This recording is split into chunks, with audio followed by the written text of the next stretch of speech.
What's going on, everybody? Welcome to episode 1 of Canucks Corner, presented by Puckin, Flamingo. I'm your host, Andrew. I got my buddy Steve and Zack with me here today. How you guys doing? Awesome, man. Good, man. Thanks for having me on. Yeah, welcome, Zack. So Zack's new to the show. He's joining us for Canucks Corner, at least episode 1. Would love to have him on more often. We're going to insert your plug here, Zack. So go ahead. Zack's Zack's got his own podcast. Tell us a little bit about it, Zack. I mean, it's a great podcast. Sure. Thanks, man. It's completely unrelated to sports, but that's why I'm happy to come on here because it's my other biggest passion and I don't get a chance to talk about it because I've kind of pigeonholed myself on my podcast. So it's called the Plaid Jacket Philosopher. It's all about kind of blue collar work and just, it's a mix up of interviews and solo episodes, just looking into different philosophies around it, digging into a little bit more under your blue collar worker. There's a lot more than just you may think of. It's not just ass cracks hanging out above pants and grunts and groans. So there's a lot more to it. And yeah, thanks for having me on. Yeah, no, I was just going to say it might be totally unrelated to this podcast, but probably not the listeners.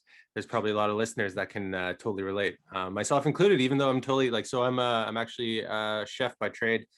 So it's a trade. It is. Yeah, it's still Red Seal. Yeah, I've got other chefs who have listened. That's interesting. Yeah, so I have definitely been able to touch get into some of the stuff you talk about and relate. So thanks, man. Cool. So anyways, yeah. So today we're going to talk about sports. We're going to talk about hockey. We're going to talk about the Canucks, your Vancouver Canucks. So the first thing on the docket is couple stats I want to drop for you, see who can guess who we're going to talk about first. So we got 1,588 games played, 413 career goals, 927 assists, 1,340 points, 0.83 points per game average, 2 Art Ross trophies, 2 King Clancy, 1 Hart, Olympic gold, World Championship gold, and multi NHL All-Stars. Today we're talking about Daniel and Henrik Sedin. So I'm pumped that they're part of the organization. Who else is with me on that?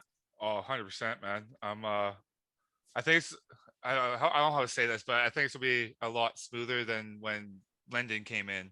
I think they're a bigger impact. I think so. I'm a big Linden fan, don't get me wrong, but I think these guys are going to bring an extra oomph to the organization and kind of keep Benning from making stupid mistakes. So. Where were they 2 years ago? I don't know. I'm hoping that they do too. I hope it's not kind of just a token front office ad, kind of like the most laughable franchise on the planet, the Toronto Maple Leafs, with Brendan Shanahan up in the office. Like I'm hoping they do have a really good impact on it, but I'm optimistic. I think they will. I think they mean enough to the city and they value Vancouver as an organization and a city enough that I think they're gonna make an impact. Yeah, they're get a little bit let off the leash a little bit. So I hope so at least. Well, probably not right away. I mean, they did say, I watched their full press conference again before we did this, and they said we're rookies, old rookies is what they said, quote. Yep. But I don't think they're going to be stepping into a huge role. They definitely said they're never putting on skates. They said they haven't put on skates in the last 3 years, and they don't plan on it. Rollerblades, though. They rollerblade all the time. Yeah, Blade Gang. Bring back the Vancouver voodoo. Yeah, no doubt. Well, yeah. I like that they're bringing that mindset into it too. It's, they aren't coming at it like they're pros at this. They're realizing this is a completely different situation they're in, and I think that's a good sign. I'm happy to hear that from them. Look, they're probably the most humble guys that I've ever seen in the game of hockey. And everyone you talk to, or sorry, not talk to, but listen to. When they're being interviewed and stuff, they talk about nothing but class from the Sedin twins. And we saw that for 17 years, right? All the stuff they did off the ice. But the cool things I saw that in their I almost said post game, in their press conference, they mentioned a lot of things so what they wanted to focus on player development, and it sounded like they were really leaning on the two-way game. They talked a lot about plus minus. Like they said the most important thing to them being on the ice was winning matchups. Mm-hmm. Yeah. Which is totally fair. I mean, you could score as many goals as you want, but if you're not winning matchups and you're in the minus column, Yeah. You're not going to win games. Yeah, exactly right. And I think it's a little bit easier to match up, obviously, when you play at home. So it'll be interesting to see how they do with last change. So, well, I think that's all. Yeah. A good point coming from them too. I mean, despite the fact that they were kind of, I don't know, a bit fancier players, like they had a lot of skill to them. They were pretty undercover, like puck battlers too, along the board, along the sidewall. Like they had a complete game. You know, they didn't take a shift off offensive or defensive end, and so I'm happy to hear that from them. I think they're going to do a good job. Yeah, they're students of the game too, right? So Absolutely. they're always learning, and I think they're always trying to fill the role that the Canucks needed to have as they got older, right? So I feel that that'll transition really well into management. Yeah, and they've had a good line. You know, I also watched a Brian Burke interview. It was after their retirement was announced, and he said, like, you know, they had Trevor Linden, Mark Messier came in. Yeah, but he spoke highly of his leadership.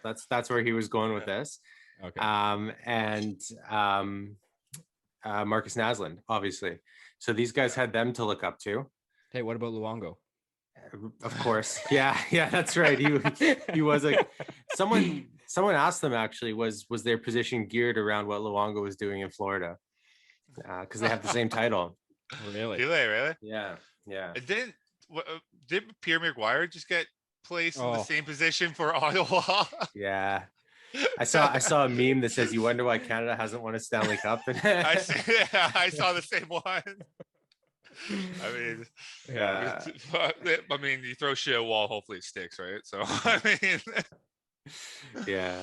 Anyways, back to the Canucks. Yeah, back to the Sedins. Zach, you mentioned you were at their at the banner there when their jerseys were retired. Yeah. What was that like? I mean, I'm sure that was emotional. Like, man, it was amazing. Like that was I think that's the first and only game so far that I've just gone to by myself. Like I basically texted my wife. We had a newborn at home at the time, and so she wasn't coming with me. And I just texted her, I'm like, can I just like ditch out of work here and go to the game? Like I'll be back at midnight tonight. And she's like, sure, go ahead. So I bought a ticket by myself. I sat beside these like two old ladies who were beside me, and it was the best, man. It was one of the most amazing kind of experiences I've ever been to for a hockey game. Like the whole arena was crazy, and not just the Sedins, but it was cool to see that 2011 core get back together. Like, I don't know if you guys remember, the welcome that like Kessler got, for example. Yeah. Like it was almost like not putting to bed, but kind of putting a bow tie on like the end of an era when the Sedins kind of retired. And, you know, you still had guys like Edler there who were still playing, but for the most part, that was kind of putting that era to rest. And it was incredible, man. Like you could just tell what the Sedins alone meant to everybody, but what they also meant to guys like Luongo and Kessler and all the different Canucks stars from kind of this last generation who were all there in attendance. And Bieksa was, I mean, what can you say about Bieksa? You see him on Hockey Night in Canada every time now. Just a beauty, right? Like, didn't he roast everyone? Like, he was just my God! I remember seeing that. He laid into him, especially Burrows. I mean, everybody took their shots at Burrows. It was incredible. But yeah, man, that was one of the coolest experiences I've ever had as a Canuck fan or a hockey fan in general. You could really tell kind of what they meant to the city and what the city meant to them. Like seeing as the banners were raised, and just it was incredible. I've got nothing but great things to say about it. And it's kind of cool how like the city of Vancouver kind of not only just the Canucks and not just, you know, Rogers Arena, but they had the Sedin jerseys all down Granville, all, you know, hanging from the street lights, wherever it was, and kind of retired it throughout the city, right? So it's more than just hockey with these guys. I mean, I feel like they want to be here in Vancouver for the rest of their lives. They're gonna, you know, retire here, be here for the rest. So I mean, what a Cinderella ending to their last game. Like the overtime, the scoring at 22-33. I shed a tear. I definitely shed a tear when it happened, man. Like you can't make that shit up. You can't. That was storybook ending. Oh, it's insane. And you know what? I'll never forget it. I was overseas. Like I was in somewhere in South America when I heard about their retirement, and I wasn't going to be back in time to see their last home game. And I was so depressed. I just remember being so depressed. Like I almost wanted to just cut my trip short. It was like a 6-week long adventure. And yeah, I was, because it was quick. They announced their retirement quite quickly, and then I think I don't remember like hearing too much news about it even.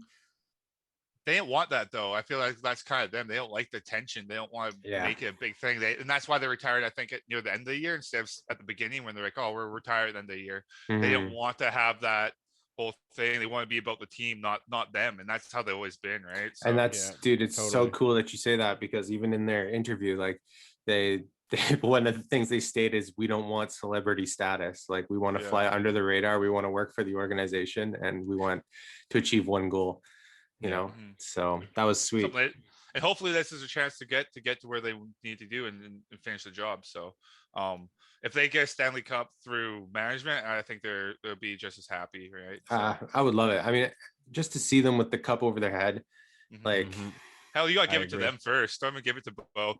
Go straight to the Sedins. They earned it. Could you imagine?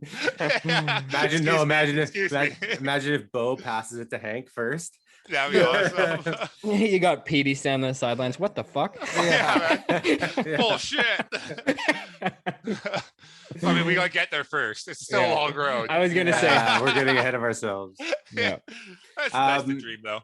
But Zach, you dropped a name that I kind of want to talk about. It's a bit off topic of the sittings in the organization, but Alex Edler. So he's now, it seems to be on his way out. Do you guys have any opinions there? Happy, sad. I guess I have more of an unpopular opinion, but I'm not a huge Edler fan. I think we should have traded him when he had that half a good season when he made the All-Star team. I feel like we should have traded him high.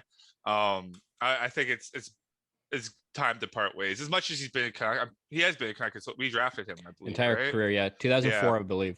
Yeah, exactly. So I mean, it's nice to have those guys that stick around, but it's time to move on. And like Zack was saying earlier, you know, it was the end of that era, and we need to move on and bring in a new era of guys, right? So I'm more on the happy side. I mean, some people aren't going to be as happy as I am, but I loved Edler. Like, to me, I agree. Like, I think that he had been asked a few times kind of through this last couple of years to move his no trade clause, but he never did. So it kind of sucks that it's happening now. Like, I would agree. Like, if we could have traded him for something, that would have been great. I'm bummed to see him go. Like you said, it is kind of that last piece of that era. I love Edler. I've always liked Edler, especially considering he's a Swedish defenseman. I think he's pretty good, but I liked him. Like, I hope he does well. I would love to see him lift a cup in the next year, 2 years, whatever he signs. He's probably got max 2 years left in the league, but if it's not the Canucks, then I hope Edler gets it.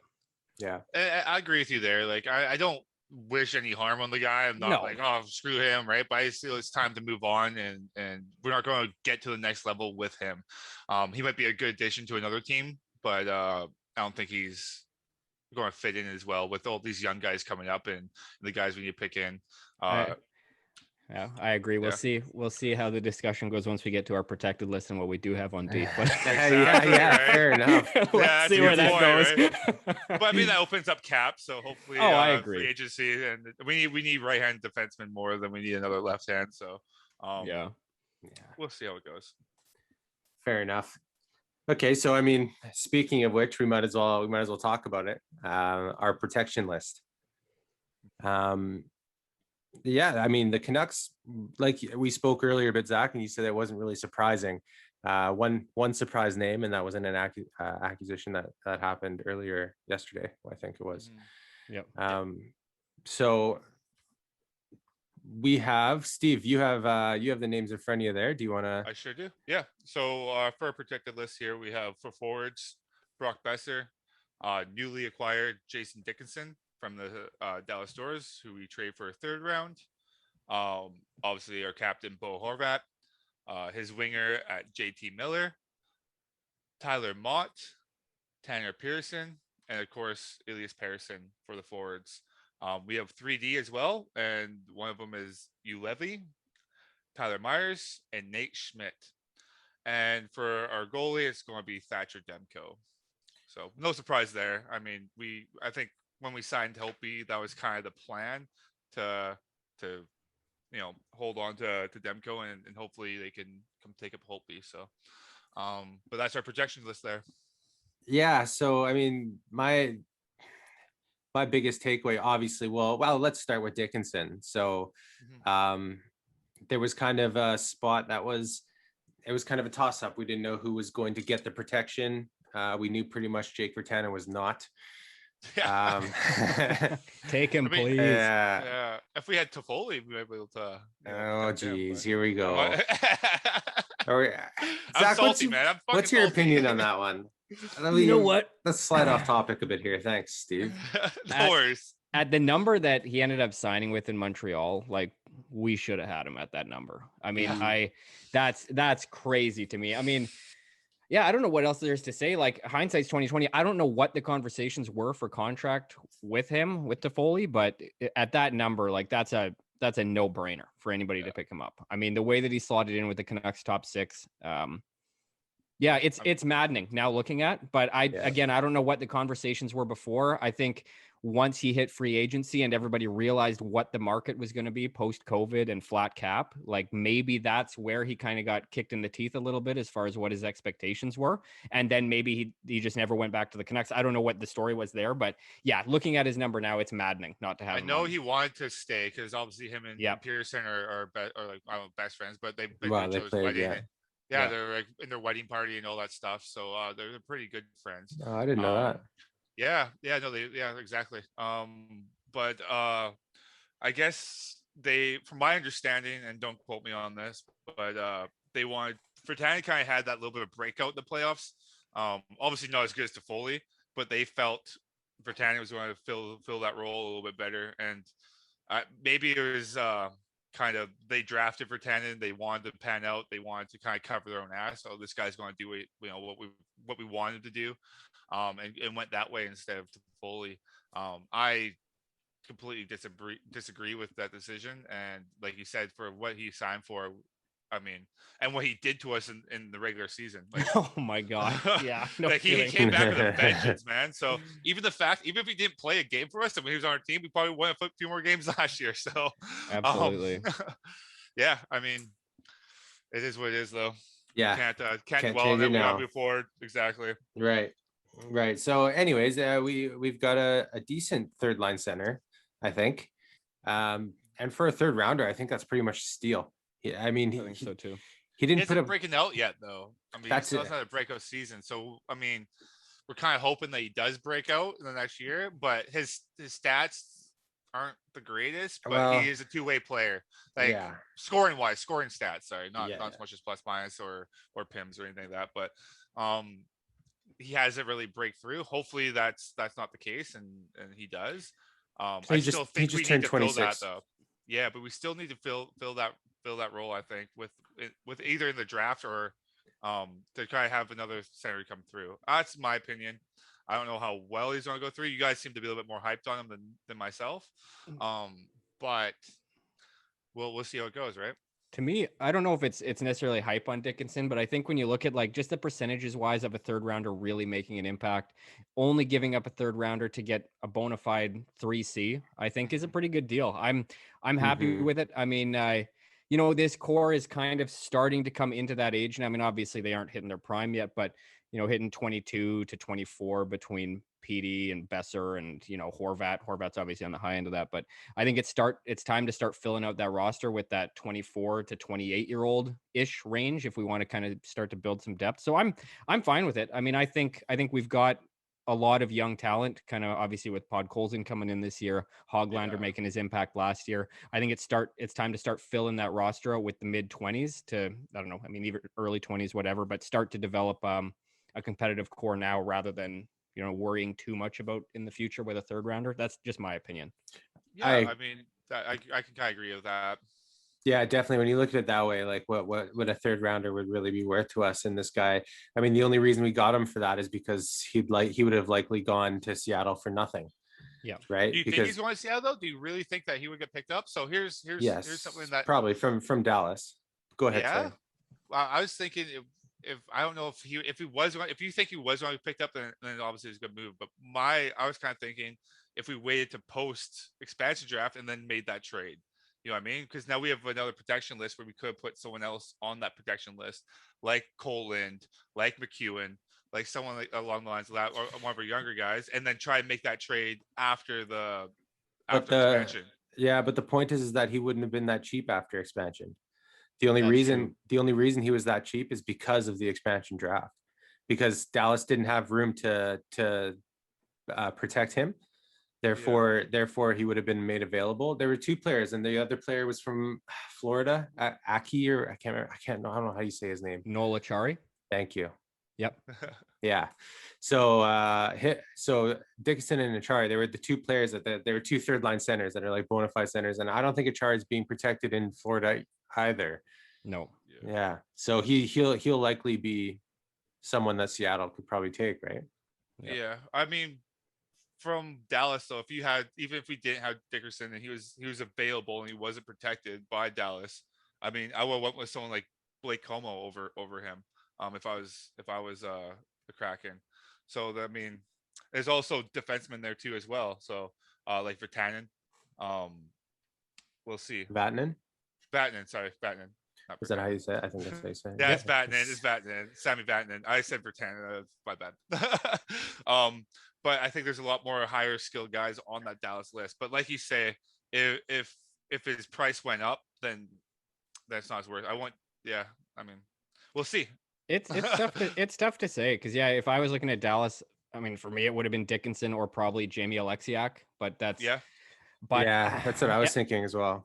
It's tough to say, man. Like, I mean, we don't have to get into this because I misread the notes for this podcast episode, but I did a Seattle mock draft, and it is hard, man. Like, trying to work in that cap, as well as you got to have a number of contracts that are signed through 2021, 2022. You can't just pick up all UFA and RFAs.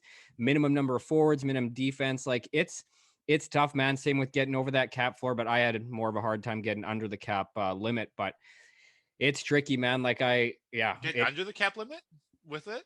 I got in at 77.2 million out of the 81.5, and I think I have a pretty good roster. I have two modifications that I have to do because I was going off of the projected protection lists, and there were two players that ended up being protected that I didn't have in here. But man, it's tricky. So I don't really envy Seattle's brass there. It's it's pretty crazy. But mind you, I mean, we can talk about it too. There are some crazy names out there to pick up. Right. So let's kind of roll into that. But let's start with Vancouver. Yeah. So let's start with the players available in Vancouver first, and then we'll move on around the league and we'll talk to about some big names out there. Steve, so I'll start with you. Out of all the players available now, let's say first of all, if Dickinson wasn't here, who would you have protected? Cole Lind. You would have protected Cole Lind. So do you think or Cole Zack Lind McEwen? Zack McEwen or Cole Lind. I think Cole Lind has the potential. I mean, he was our leading scorer, at least goal scorer, I believe, in the AHL. He's on a top line. McEwen obviously playing in the AHL, make a bigger guy that can play that physical presence. Those would be my two. Even Jalen Chatfield. I'm still have high hopes on him. I don't think he's gonna be taken. But those would be my kind of guys there, or even Brogan Rafferty. I mean, I also want to mention something. Sorry about Dickinson. I forgot. So another thing that he could potentially come in to do is take a big load of the defensive work off of Bo Horvat. Amen. Which will open up him to be more offensively minded because he takes all of our defensive draws. Yeah. Right. So That's one thing I really liked about him, that protecting maybe someone like Cole Lind or something wasn't as it wasn't really the hole that we needed to fill. I see what you're saying. Like and I agree with hopefully Dickinson taking a lot of that defensive load off of Horvat, because I mean Horvat's a horse both ways, both ends of the ice. But if we can get him to fuel a bit more of his time, or even just offensive zone starts are going to be huge, right? So that's a good point. That's interesting. Yeah, if you can win the draw in the defensive zone, you can win them in the offensive zone, right? Exactly. Yeah, the circles don't change, so that would be definitely helpful for us. I mean, I got Jason Dickerson's stats right here for face-off, and I mean that's one of the bigger things. Last year he has a 43% with about 5.8 faceoffs per game in 51 games. So not too bad. He fluctuates between 43 and 48 for the last 4 years. His first 2 years obviously not as good. So hopefully, yeah, he can come in, and if you play a defensive game, play the PK. I mean, that could be a big thing for the Canucks, right? So they did say he'd be put on the PK. Well, I'm now again, Benning used the word. Hopefully, he can, he'll be able. What did he say? He'll be able to fight for a roster spot. So yeah, obviously on the PK. No, on the roster, on the roster itself. I mean, I'd say it's pretty much a given, but you want to keep that competitive nature to the position and to the guys. So if you're the Kraken, I mean, obviously this might be more of a better question for Zack, since he just spent a few hours. Let's talk to Zack about this. It's hard. If you're the Kraken, who do you take from the Canucks? So I picked McEwen. That isn't who I hope they take as a Canuck fan. But if I were building a team, I would take McEwen. That guy. Holtby? That's who you hope they take as a Canuck fan, right? Yeah, as a Canuck fan, I mean, yeah, we could always cross fingers and toes and hope for Louis Eriksson, but that's not happening. But yeah, we might have to throw him in with a couple of draft picks. Exactly. Yeah, I mean, yeah, I honestly, I think it's going to come down to McEwen or Holtby. It depends on what direction they go with their goaltending. Like the draft pick or the picks that I did for goal, like I'm kind of partial to Jonathan Quick. So I sent Jonathan Quick there kind of as their veteran goaltender. And then I picked up 3 younger tendies for Seattle. But yeah, from Vancouver, I think it's going to be either Holtby or McEwen. In my draft, I did McEwen because I just know how valuable he is to the Canucks. And he's going to make your bottom 6 that much tougher. And he can skate too. Like the guy isn't just a plug who just fills a hole. Like he's a good player. I like him. He reminds me a lot of what I expected out of Zack. Maybe not totally, tough, absolutely, but the same type of what he was projected to kind of be, right? I mean, we went over and we were watching I think he played for the Wheat Kings, Cassian, or is it the Spitfire? Yeah, one of the 2010 Memorial Cup, and he was I think it was the Spitfires, one of the teams there, and he was like 30 something goals or something along the lines of that. Like he could put the puck in the net for a big guy, right? So yeah, he really impressed that game. Yeah, he was pretty good. So, I guess talking about goaltendings and being open to the Kraken, there's a big news yesterday. Oh yeah. You Montreal fans, yeah, Carey Price. I don't think that'll happen though. Now they're hoping because of cap hit, right? Before we dive into it, we'll just in case you guys haven't heard or you don't know yet, Carey Price has waived his no trade clause just for expansion purposes. So that means that the Kraken cannot select him and flip him. Once the expansion is done, his no trade clause resumes. So Montreal's kind of done this because they don't think the Kraken will take Carey Price. That's ideally what they're thinking, right? They'd rather protect someone else because Carey Price has like an $11 million bonus at the end of this year. And that would be something that would hit Seattle very hard in the wallet. The same type of thing in Washington with Ovechkin, right? So Ovechkin's, for those who don't know either, is not protected. They went with Backstrom over Ovechkin, basically for the same reason, for the contract, how big their contract is and how much they can make it fit. But there's some big names out there that are not protected. So what do you think, Zack, with your numbers crunching? Well, I think it would be really hard to fit a goalie like Price into that cap with like a $10.5 million cap hit. Like when I was doing it, I mean that cap hit, that's the hardest thing. Like I had to go back and edit a bunch of my picks because there's so much talent on the board this year. Like, I mean, you got Tarasenko with 7.5, you've got Duchesne at 8, Johansson at 8. Not that those two are worth 8, but they're out there as a bona fide number 1C. If you're going to build a team and you're going to be able to pick somebody up, if you want to be competitive, I mean, I think they're going to take one of those two guys out of Nashville. There's just to put this out there, in NHL 2020, I think it was, whenever I created a new team, I would draft Duchesne at my number 1 center in the expansion draft. I regret it every time. Don't take him. He always turned into a flop. Hold on. Not in NHL 2020, all right? Everyone hates on Duchesne, man. I like him. I don't know. I would not for $8 million. No, well, and that's it. But yeah, like, so anyway, going back to Price, like, and the other key thing too is his wife is from Spokane, Washington. So that would be right close to Seattle. He does spend his time out here on the West Coast. He's obviously a West Coast boy. So it depends. I don't know. I don't think they're going to take him. Just that cap hit is pretty heavy, but it depends on how they're building their team. But yeah, it is interesting for sure, though, that Price is on the board. Who did you have? Did you have the goalie in Florida there? Driedger? And yeah, the only reason I really put Driedger, because Noel Acciari is a huge pick out of Florida, but Driedger, it's just because so many reports have been coming out that that's who Seattle is zoning in on out of Florida. But yeah, like I think it makes sense. I think it makes sense too. Driedger's an up and comer. But yeah, I definitely think it makes a lot of sense. But I did have them picking Driedger. I see a lot of Markstrom in him.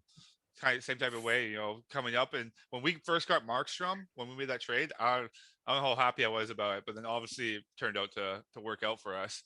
I see Driedger kind of being that same type of late bloomer, turning into the same type of player as Markstrom. So I mean, it would be a solid pick. Yeah, it's funny with goalies too, man. Like, as far as them like maturing into the league, like with the way that I picked up Vitek Vanacek out of Washington, Capo Kakkonen out of Minnesota, Chris Driedger, and then Jonathan Quick kind of as that veteran presence to kind of mentor Driedger and mainly Kakkonen along. But yeah, it's interesting with goalies because you're right, Steve. Like they'll definitely mature later on in their career for the most part. Exactly. I mean, it's very rare. I think was it Holtby? It was a Washington goalie that came in. Whatever. He was like 21, 22 and lit it up. It wasn't Holtby. Samsonov. Or at least Yeah. And they just came in at like 21. It's super rare to ever have that, right? Normally your goalies in Demko, he's 24, 25, and now he's, finally being a starter, probably, hopefully. At this age. Well, I mean, to be fair, they went back and forth last year, but Demko was the better goalie, in my opinion. Holtby started strong, but Demko ended it strong. So Bennington also had a good early start, didn't he? How old was he when he made that? No. The thing is that he was a rookie, but he was a 26, 27-year-old rookie. Was he? Okay. Sorry. Yeah. Yep. So it's that's normal for goaltenders. That's goaltending, right? Same thing with defensemen. It's rare that you have these Cale Makars, Quentin Hughes coming up at 19 and being a star defenseman. A little bit easier at forward because if you can shoot a puck, you can shoot a puck. You're going to score if you can.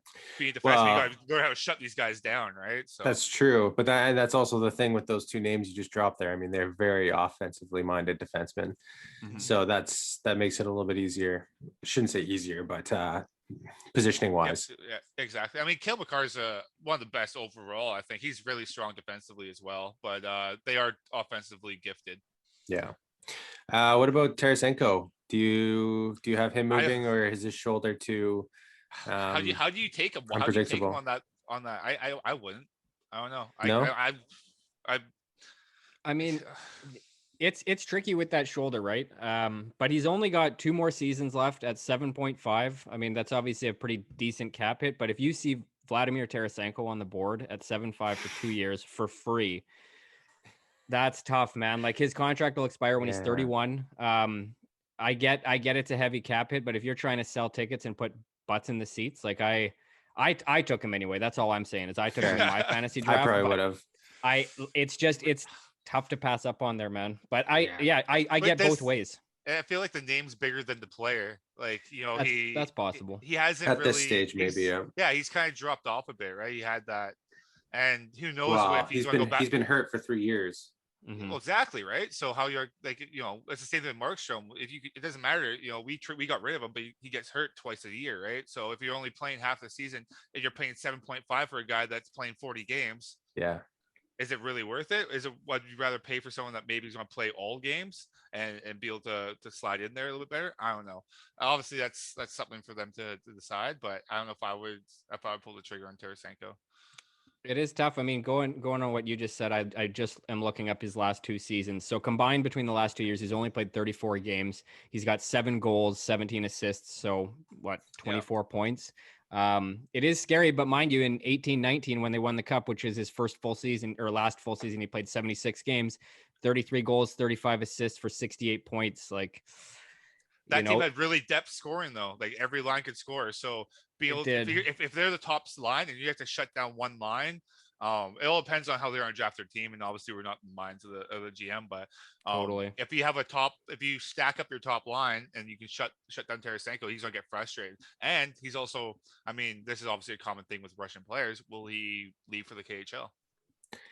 Right. Now his story might not be putting him at points. He can go to the KHL, maybe lit up, put 30 goals in, and he's only scoring 7 or 10 down here. A lot of those guys like to make that switch over. So, Triumkin to name one. I think it's a little bit different.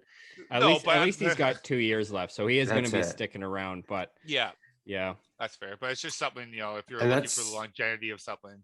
That's the other thing you have to look at from a Seattle expansion point of view is contract length, right? You don't want to be taking a bunch of guys just because it's a big name. If he's got 1 year left, he could just up and leave, and then you have nothing.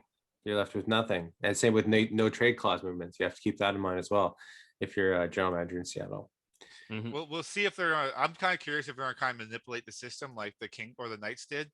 Coming in, getting guys like Shea Theodore and making these trades and backdoor moves on a lot of teams that pissed off a lot of GMs. So we'll see if they can manipulate that. I mean, they can come up with a lot of draft picks and then make trades in the offseason too, right? Trade some draft picks for some other players, see what happens. It'll be interesting. Yeah, it'll certainly be interesting. I agree. Yeah. Is there anything else you had there, Zach, from your list? Like any big names that stood out to you, or I don't think so. I mean, but touching on what Steven said too, is that same idea that, like the contracts are so important. Like I know Vegas loaded up on a lot of guys who were going to be pending UFAs or RFAs kind of the season after, so that if that first season didn't work out properly, they had a lot of rentals that they could shop around. And that's, especially in kind of building out the decor, like just looking at the fantasy draft and what's out there, like there are a lot of players who are UFA, RFA in 2022, 2023 that you could load up on if you're Seattle.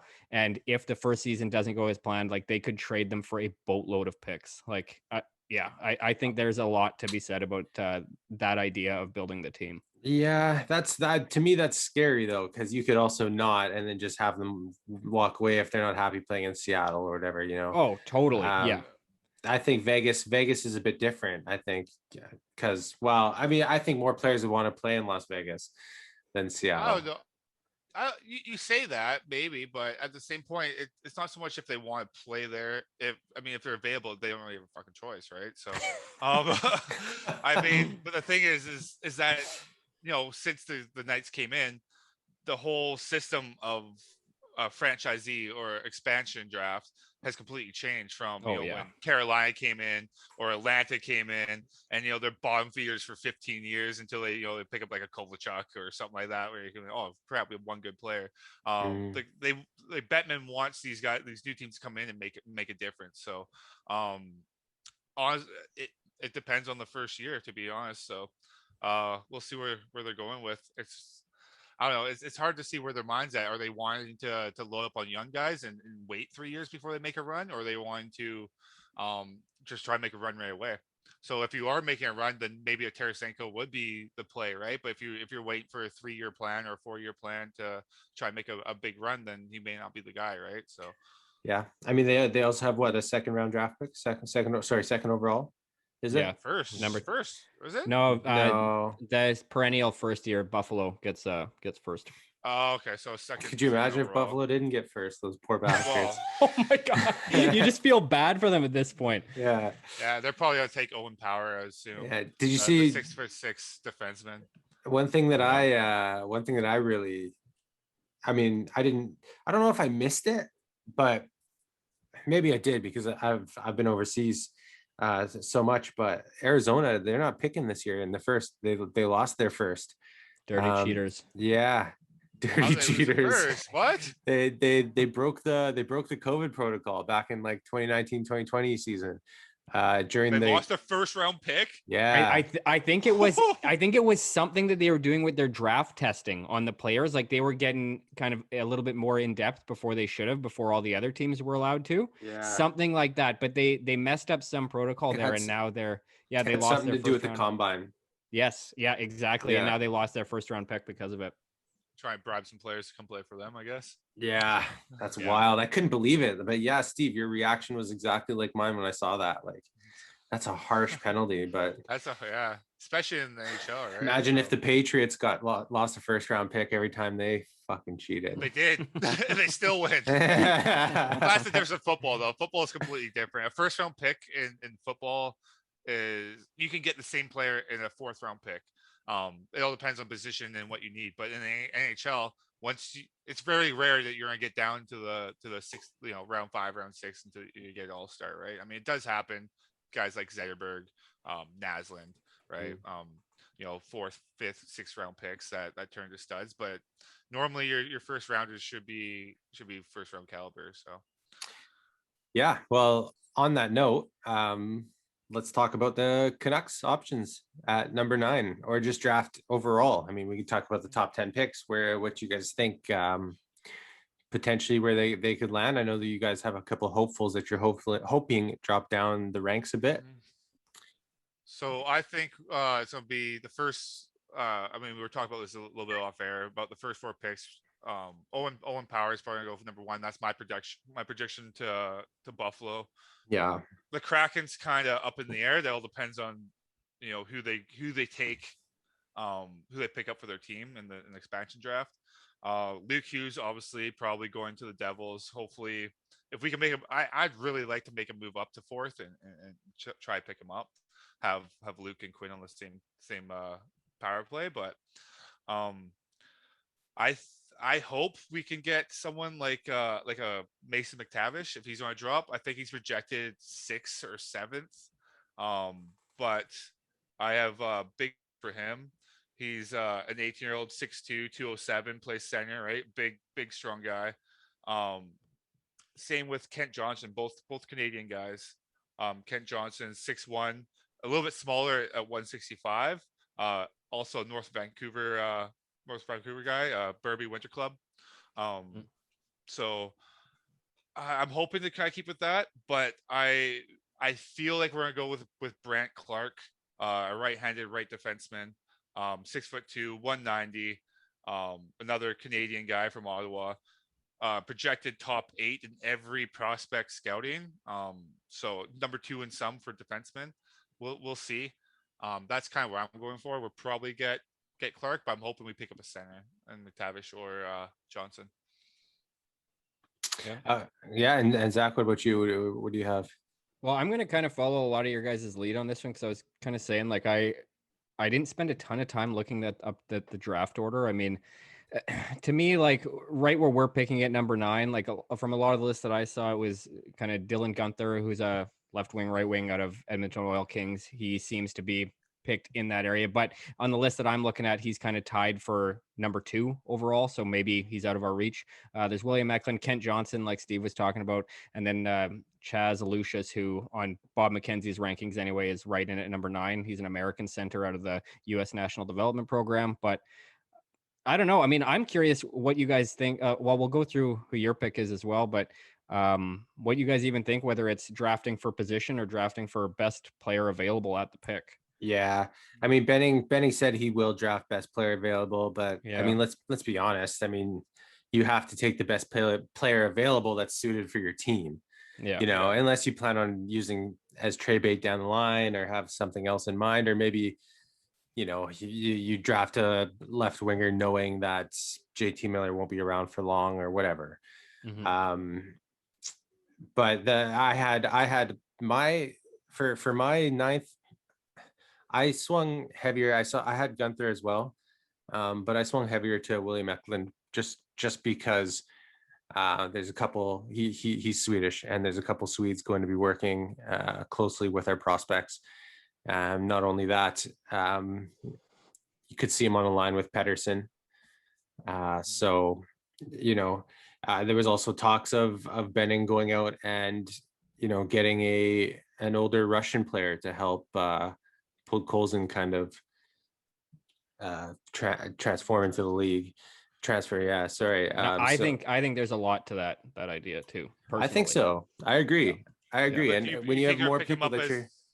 Oh, go ahead. Sorry, go ahead, Steve. No. Go ahead. You go ahead. Say, do you think you're gonna pick him up in the draft, or you're gonna say you're gonna pick him up off like a fourth line guy that's going to kind of fit in there? Well, for Podkolzin, Yeah. you would pick up a veteran player. Yeah. For a 9th overall draft pick in 2021, you could get a Swede because Pettersson will be ready to teach. You know, Pettersson had Edler and Markstrom. You know, and I agree. I think it means a lot, especially for these guys who don't, you know, their English might be decent enough, but it might be easier for them to critique their playing style when they're speaking their native language, right? And players like Markstrom or Henrik and Daniel, or you know, for the Swedish example, they can do that. For sure, yeah. Especially, I know, just from travel and stuff, a lot of other languages use very specific words for specific things. English can be very vague. So if you say something in English, you know, it could mean a few different things. Whereas, you know, if you say something in Swedish, it could mean specifically one thing that you cannot, you know, misinterpret. That's English is the hardest language in the world, right? Right. And especially there. Yeah. It's especially hard if you don't get, speak it, right? Especially if you don't speak it first as your first language. I can barely speak it, man. I can't. I've been doing school for 13 years, and I still can't read or write. So I'm in the same boat there too. Blue collar, baby. Exactly. I can swing a hammer. Yeah. So that move makes total sense to me. And yeah, drafting a Swede, especially someone who might be available, who fits, who has the playing style that could really, from what I read about him anyways, could really, what word am I going for here? Complement at least Pettersson's playing style. So, and the fact that JT Miller probably won't be, even if he is around for longer, maybe not a top 2 or top 6. You know, he could end up on the third line. Which I guess. Oh, sorry. Go ahead. No, go ahead. No, I was just rambling. I was going to say, will you guys project Podkolzin to kind of slot in? Do you think he's going to kind of go in that first or second line, or do you think he's going to fit into a bottom 6? Ideally, or what we've got with our roster now? With our roster now, where do you think he's going to fit? With our roster now, I don't know. I mean, we're going to have what? PD, Besser, and probably Miller top line. Yeah, Lotto line. Yeah, the Lotto line back together. Then we'll have, I don't know, I guess we could say Horvat. Now, this is where it could get interesting, because on the right wing, like, we don't have a whole ton, really. Like, we could go Horvat, Podkolzin, and then, I don't know, probably Pearson. Yeah, Pearson or Hoglander, I was going to say. Like, I mean, Hog played well last year in kind of a top 6 role, but it's also going to be his sophomore season. We'll see how that goes. But yeah, I mean, on our right side, I mean, who do we have signed right now? Like, it's, you know, Miller was playing center last year because of Petey's injury, but Miller should slot back over to the right side. Yeah. Well, actually, if he's going to play with Petey, he's going to be on the left. He'll be on the left side. So I don't know, man. It's a bit of a mess with trying to figure out the Canucks wingers this year. That's why first off, I guess they got to get Petey and Hughes signed, so we know what kind of money we have allotted to sign free agents. But there's so much in the air right now with Vancouver. That's why I like the Eklund pickup, because he is a left winger.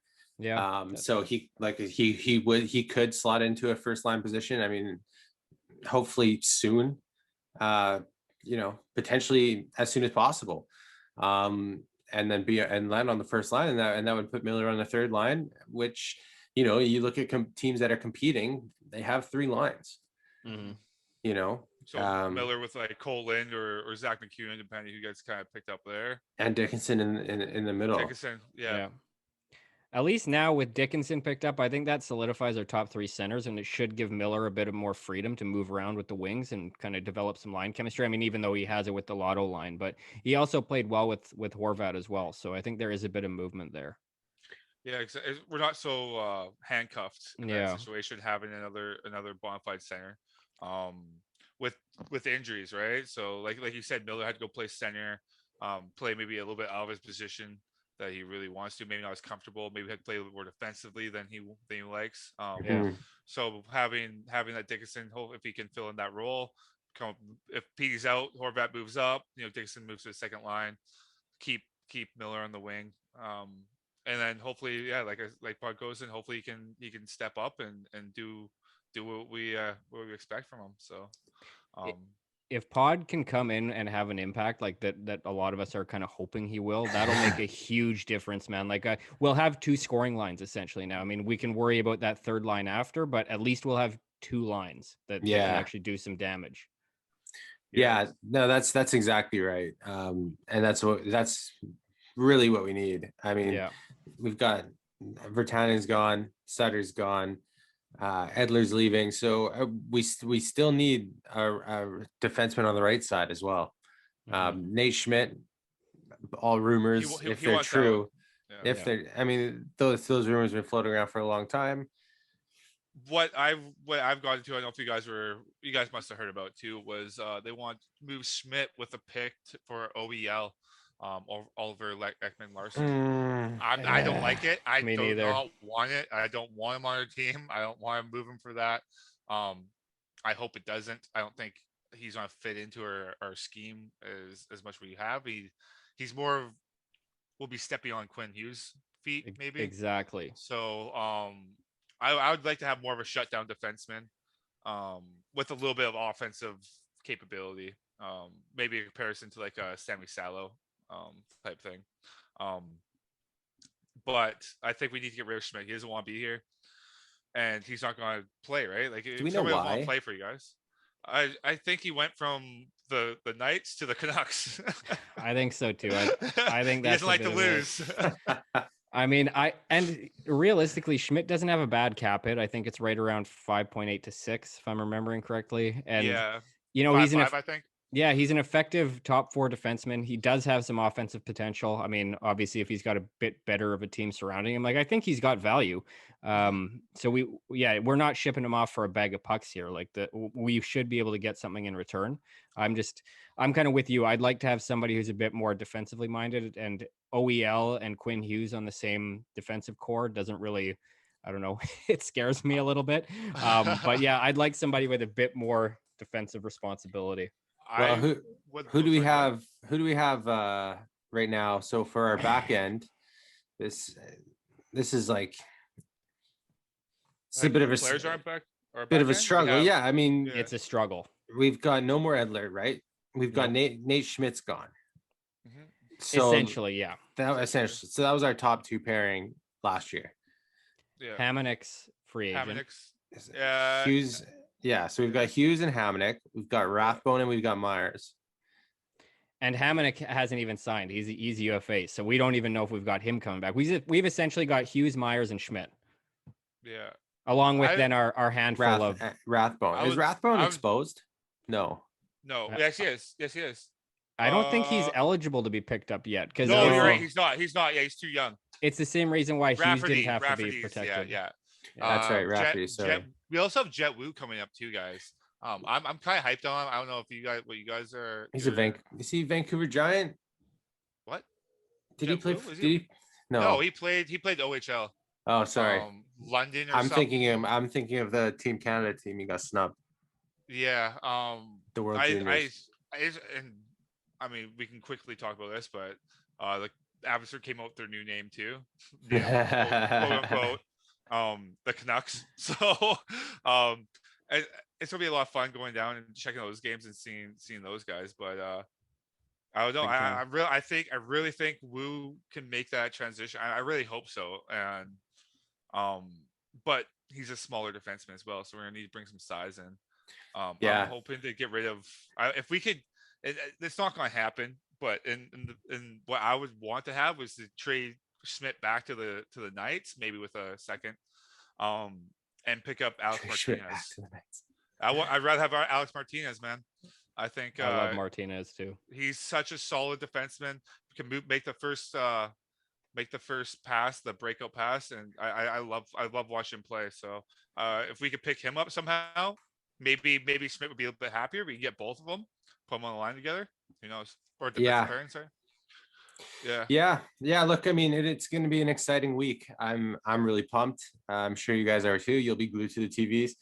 Yeah, you'll have to send me messages because I'm sleeping when all the good stuff happens. So it'd be nice to wake up to some messages, and and then we'll get back on here next week and we'll talk about all the results. Steve and I will for sure. Zach, hopefully you can join us. We'll be in touch about that, definitely. For sure. It's been fun. Thanks for coming on. Really appreciate it.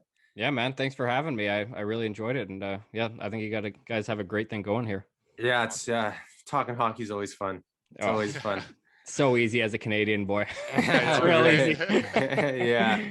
Yeah. Steve, thank you. And we will be in touch next week. Again, guys, if you have the time, check out Zach's podcast. Zack, one more time. Oh, thank you. Yeah, the Plaid Jacket Philosopher. It's on any of the big podcast platforms, and I give all my info on there and how to reach out and whatever else. It's all included. Definitely. And for us, you can check us out on YouTube as well as all the podcasting platforms. Like us on Facebook, Instagram, and get your up-to-date hockey news here. So thanks for listening, everybody. We'll catch you next week.